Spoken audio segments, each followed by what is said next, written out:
Everybody, this is Dr. Jesse Jackson III, best-selling author and creator of over 25 professional development programs that have served over 500,000 professionals throughout the nation. We're talking today to our superintendents and our principals about identifying the destructive organizational behaviors during what we call the first post-COVID school year. So going into 2021, we're going into the first post-COVID-19 school year. So the thing is, a lot of people were dealing with culture issues before COVID. Those just basically got worse. Or we've seen some organizations that got a break. So they didn't have a good culture, but soon as COVID hit, a lot of people just banded together and said they're going to do what they need to do. But what happened? They go back to their old ways.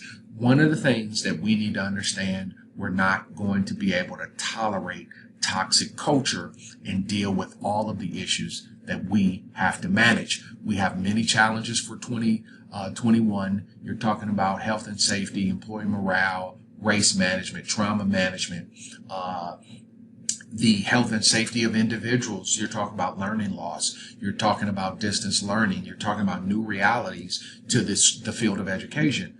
We can no longer spend the majority of our year managing the misbehavior of adults. That's what it comes down to. So what are the enemies of school culture, particularly in this post-COVID season? I mean, you're talking about a lack of team cohesion. People don't like to work together, and you should understand that is something you have to teach. You know, good team chemistry does not just happen because we're theoretical professionals. Team chemistry is something you got to work at as a superintendent, as a principal. The administrators are not believing they should be in school. So what we found was a lot of districts were met with resistance because the administrators on those campuses didn't want to be back. So the superintendent is saying, yes, we're coming back and we're doing X, Y, and Z, but the building principal themselves don't want to be there, and they're kind of playing the district against, us against the district. Toxic behavior, it doesn't work. That's no good. Failure to follow daily safety protocols. So we have all these protocols in place, but we won't follow them. Administration and district office, they're in discord, right? They're creating discord with the staff. That's what we just said. They're not on the same page. Public complaining, people going on the internet bashing their employer. That's egregious. It's unacceptable. And let me tell you something. If you're a superintendent or a principal, you are within your rights to always tell your workforce that's unacceptable, and you're not helping. You're not helping me when you go on social media and you bash your employer. Who bashes their employer? Who publicly bashes the hand that feeds them? It's horrible decision making. And there's some things we have to do about that moving forward. Using social media to air your workplace grievances, poor production, poor performance, people not working, people not giving us 100%. I like to call it doing what we pay you to do. There's no teamwork going forward, and then there's disloyalty towards management. Now, this does not mean you have to like management, but you show disloyalty by your lack of support for your supervisor. These are destructive behaviors in post-COVID season. If you've got these going on in your organization, folks, you fully have functional toxic behavior. Toxic behavior is very destructive if you're trying to build a program and catch up on learning loss. One thing I said during the COVID year is zero tolerance for internal conflict. If we've got people running their own program and thinking they're bigger than our school, you have to have a zero tolerance for internal conflict. We already have a lot going on out in the outside world, right? We're coming back to school, but we cannot. There has to be zero tolerance for internal conflict. That has to be a known zero tolerance. So these are 5 things that make for a successful environment post-COVID-19.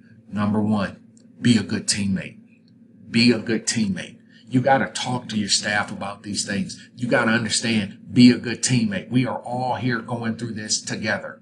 It is not a good teammate to complain. It is not a good teammate to frustrate your other coworkers. It is not a good teammate to try to air your grievances with your employer on social book or in the teacher's lounge where we shouldn't be anyway. That's not a good teammate. You got to be consistent. You got to communicate clearly. You have something to say, you can communicate it clearly. but all of the internal conflict doesn't work. If you got personal issues going on, manage all of your personal issues at the house. Don't bring your personal issues to the job. We don't have time for it right now. We're trying to help kids. Right now, we're managing a pandemic, and we're on the other side of it. It still has to be managed. We're going to be managing in the next 2 years. So your personal problems have to stay home. And most importantly, building your personal confidence, helping you build yourself up. Now more than ever, we're going to have to invest in our workforce and help that workforce to build itself up, because confidence is taking a real hit during this time. Not working on our craft, looking at some of the results we're getting. A lot of people are taking it personal. We have to build the confidence of our workforce, particularly if we want to see results. These are the 5 that I know work, and which means you have to, if you're a superintendent or a principal and you're trying to get people on the same page, you can't just assume that they're going to be on the same page. You can't just assume that everybody is running, is on the same culture, running the same culture. You have to invest in making sure that your workforce that you have a positive work environment, a positive culture and climate within your workforce. A lot of people think they're running schools, but you're running a workforce first. And you have to reestablish some things within that workplace culture.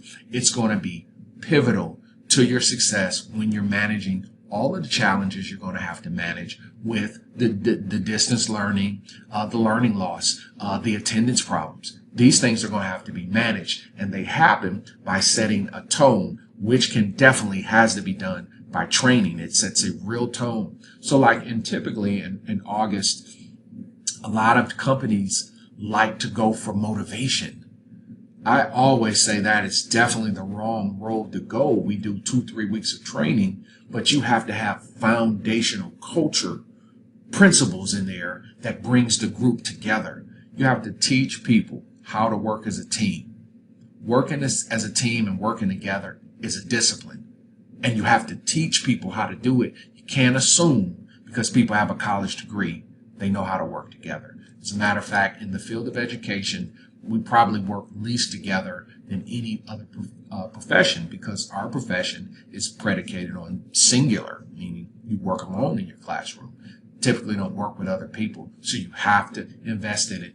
Our positive workplace culture and climate training program is exactly that. It's about focusing on working together, improving team culture, and eliminating that toxic poison that culture, flushing it out of the organization. We can't have internal conflict moving forward. And I can say to you, this is one of our most effective programs that we've ever had, because it really draws the line and shows people what's not helping. I'm very, very proud of how this session's been rated, because what it's doing is it's showing professionals how to be professional. It's showing them expectations professionally and how we do things. And that's what has made it what it is. As always, what's our expectation? We like to start with management first. We like to have the culture, climate, team talk with the leadership team. The one thing that I did see during COVID was that many school leadership teams were not on the same page. As a matter of fact, some of the most toxic relations I've ever seen in this business. You can't be successful on a campus if that school administration team is not pulling in the same direction. So we like to first start with the sessions. We like to start with the school admin team or the district admin team, then work to the staff. That's what I know will get you exactly what you're looking for. This year, we're playing a full schedule. I'm still traveling and I'm still doing virtual. So it really depends on what the organization wants and what you feel best. One of the things that's come out of COVID is that a lot of organizations have realized that a better use of their training time is virtual. They found that that's better for them, and that's a positive. So we're flexible, and the time, we're flexible on that. When you know a day, let us know early. We're able to try to work. If we can work around it, if we can do it, we will. If we can do it, we will. That's the most important thing. So listen, if you know this is something you need, please act immediately. Get in there, send your email, send a call. Let's get on the schedule. Let's get it worked out. If you know you want to give your staff a competitive, fresh, good start, and to have them to start with the team principles, the team concept, understanding that toxic behavior is counterproductive to our environment, this is the training that will help give you the jump start and the movement you need towards going where you want to go in this post-COVID school year. We're making history. If you know we can help you, we would love to work with you. Call us today. I'll see you in class.